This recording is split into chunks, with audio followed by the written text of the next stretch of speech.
भाई तुझको क्या लग रहा है, आज इतने साल बाद भी अपन का देश बदल रहा है कि नहीं? बदल तो रहा है ना अपना देश। यहाँ लड़कियां भाव खा रहे, लड़के धोखे खा रहे, पुलिस वाला रिश्वत खा रहा है, पॉलिटिशियन माल खा रहा है, किसान जहर खा रहा है, जवान गोली खा रहा है। तो तू बता कौन बोलता है भारत देश भूखा मर रहा है? झाड़ू वाला मुख्यमंत्री, चाय वाला प्रधानमंत्री, 12वीं पास देश की शिक्षा मंत्री, अंगूठा छाप सरपंच बने फिर रहे, और हम यहाँ ग्रेजुएट डिप्लोमा वाले फेसबुक व्हाट्सएप पे ग्रुप खेल रहे, और वो भी मैसेज कैसे?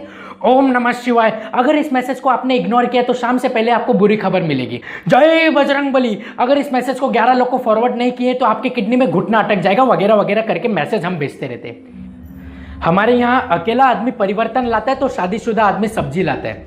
जिनको हम चुनते हैं साला वही हमें ढूंढते हैं। फिर चाहे बीवी हो या पॉलिटिशियन, दोनों किसी की कहाँ सुनते हैं।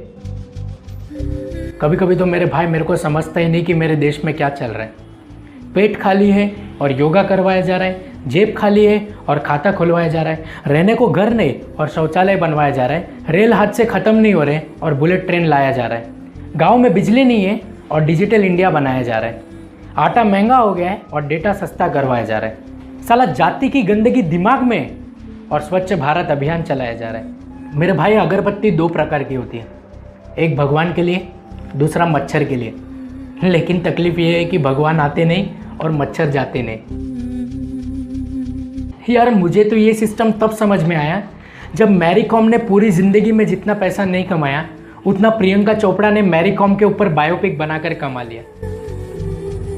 मेरे भाई पूरा दिन हम यही सोचते कि अब बदलाव लाएंगे, अब बदलाव लाएंगे, और यही हम रोज सोचते, और यही सोच के शौच निकल जाता, लेकिन साला हम आगे नहीं निकल पाते।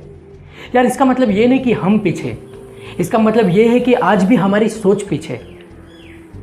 मेरे भाई हमारे यहाँ आज भी एकता नहीं है, इसलिए तो साला गरीब लोग मौके की तलाश में मर रहे और अमीर लोग गरीबों का मौका लेके मार रहे।